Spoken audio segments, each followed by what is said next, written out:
Hi నమస్తే అండి అందరికీ. అందరూ ఎలా ఉన్నారు? బాగున్నారా? నేనైతే చాలా చాలా బాగున్నాను. మీరందరూ కూడా బాగుండాలని మనస్ఫూర్తిగా అయితే కోరుకుంటున్నాను. Welcome to our channel Manasa Kishore life style. Saturday కదా, దీపం అయితే పెడుతున్నారండి ఇక్కడ మా హస్బెండ్. దీపం మొత్తం కూడా పెట్టేశాక కొంచెం ధూపం కూడా వేశారు ఈరోజు. చాలా రోజులు అయిపోతుంది ఇంట్లో ధూపం వేసి అనేసి అగ్గిరాజేసి ధూపం అయితే వేసేసారు. ఇల్లంతా కూడా చాలా బాగుంది ధూపం వేయగానే. ఇంకా ఈవినింగ్ అయితే మా అమ్మ చెప్ప పెట్టకుండా వచ్చింది మా ఇంటికి. అంటే నెక్స్ట్ డే మా పెద్దమ్మ వస్తుంది మా ఇంటికి. ఇంకా నాకైతే 1 అవర్ ముందే కాల్ చేసింది, కానీ నేనైతే పడుకున్నాను, అందుకనే కాల్ లిఫ్ట్ చేయలేదు. మళ్ళీ 6:30కి అలా ఫోన్ చేస్తే నేను వస్తున్నాను అమ్మ మీ ఇంటికి, పెద్దమ్మ వస్తుంది అని చెప్పింది.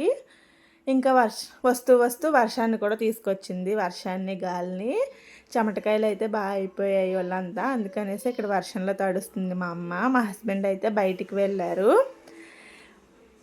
వాళ్ళ కూతురు ఐస్ క్రీమ్ తీసుకొని రమ్మంది, అందుకనేసే వెళ్ళారు ఐస్ క్రీమ్ తీసుకొని రావడానికి అనేసి. అలాగే చిన్న పని కూడా ఉంది బయటన, అది కూడా కంప్లీట్ చేసుకుందాం అనేసి వెళ్ళారు. మా అమ్మ అయితే చిన్నపిల్లలా ఆడుతుంది ఇక్కడ. అసలు నాకు సాటర్డే వీడియో తీయడానికి ఇంట్రెస్టే లేదు, అంటే కొంచెం నీరసంగా అనిపించింది, అందుకే మార్నింగ్ కూడా తీయలేదు. పూజ వ్లాగ్ తీసాక ఇంక తీయలేదు. కానీ మా అమ్మ వచ్చింది కదా, గుర్తుగా ఉంటుంది కదా వీడియో తీస్తే అనేసి వీడియో తీసుకున్నాను. పిల్లలు మా అమ్మ రాగానే మా అమ్మ దగ్గరికి వెళ్ళిపోతారు, ఎత్తుకోమంటారు, ఒకరికొకరు పోటీ. ఇంకా మా హస్బెండ్ అయితే ఐస్ క్రీమ్ షాప్కి వెళ్ళాక వీడియో తీశారు. మా హస్బెండ్ కూడా రోజు రోజుకి ఇంప్రూవ్ అవుతున్నారు. ఎక్కడికైనా వెళ్ళేటప్పుడు వీడియో అది తీసి నాకు పంపిస్తున్నారు. ఈ ఐస్ క్రీమ్ అయితే వెనిలా ఫ్లేవర్ది 150 అంట బాక్స్. ఇంకా మా అమ్మ ఇచ్చింది అమౌంట్. మామిడి పళ్ళు తీసుకొస్తాను అన్నది, కానీ మామిడి పళ్ళు ఆల్రెడీ ఇంటి దగ్గర ఉన్నాయి కదా అనేసి నేనే వద్దని చెప్పాను. అందుకనేసే మా హస్బెండ్ బయటికి వెళ్ళేటప్పుడు డబ్బులు ఇచ్చింది, తీసుకొని రా బాబు అనేసి. ఇంకా షాప్కి అలా వెళ్ళి తీసుకొని వచ్చారు. మా అమ్మ ఇవ్వకపోయినా తెద్దామనేసి అనుకున్నారు, ఎందుకంటే అది 4 రోజుల నుంచి ఐస్ క్రీమ్ అడుగుతుంది మా చిట్టి తల్లి. అందుకనేసే ఇంకా తీసుకుందాం అనుకున్నారు. నేను కూడా ఇంట్లో మ్యాంగో ఐస్ క్రీమ్ ట్రై చేద్దాం అనుకున్నాను, కానీ కుదరట్లేదు పిల్లలతో. పాప స్కూల్కి వెళ్తుంది కదా, అందువల్ల.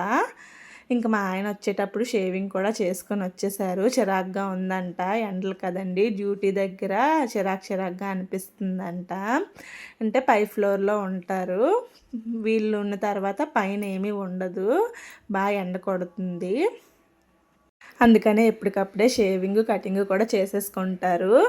ఇంక మా బాబు అయితే ఏడుస్తున్నాడు, వాడిని ఎత్తుకోవాలంట. కానీ మాకైతే పని ఉంది, ఇక్కడ పువ్వులు కట్టాలి కదా, మా అమ్మ అందిస్తుంటే నేనైతే పువ్వులు కడుతున్నాను. ఎప్పుడు ఇంటి దగ్గర కట్టేసి తెచ్చేస్తుంది, కానీ ఈరోజు కట్టడం అవ్వలేదు, ఇంటికి వచ్చాక పని ఉంది.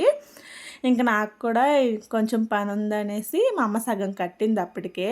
ఎవరైనా మన ఇంటికి ఫస్ట్ టైం వచ్చినప్పుడు మన ఇల్లు అనేది కొంచెం నీట్గా కనిపిస్తే బాగుంటుంది కదండి. ఇంక టీవీ పైన అయితే కొన్ని సామాన్లు పెట్టేశాను, అవన్నీ కూడా తీసేసి నీట్గా ఎక్కడవక్కడ సర్దేశాను. అంటే బాబు టానిక్స్ అవన్నీ కూడా ఉంటాయి టీవీ పైన, కొంచెం నీట్గా లేదు కదా అనేసి అవి కొంచెం తీసేసి రషింగ్ టేబుల్లో పెట్టేశాను.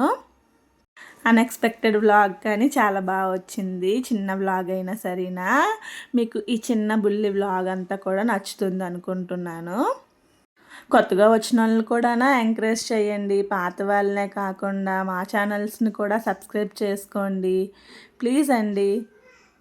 వ్యూస్ పెరుగుతుంటుంటే మాకు కూడా వీడియోస్ మంచి మంచివి చేయాలి అనిపిస్తాయి కదండి. ఇంకైతే ఇన్ని పువ్వులు అయ్యాయి. మా అమ్మ అయితే ఇక్కడ పెట్టుకొని చూస్తుంది. మా పాప మా అమ్మని బాగున్నావు అమ్మమ్మ అనేసి అంటుంది. ఇంకంతేనండి ఈ వ్లాగు. అందరూ కూడా వెళ్తూ వెళ్తూ చిన్న లైక్ ఇవ్వండి.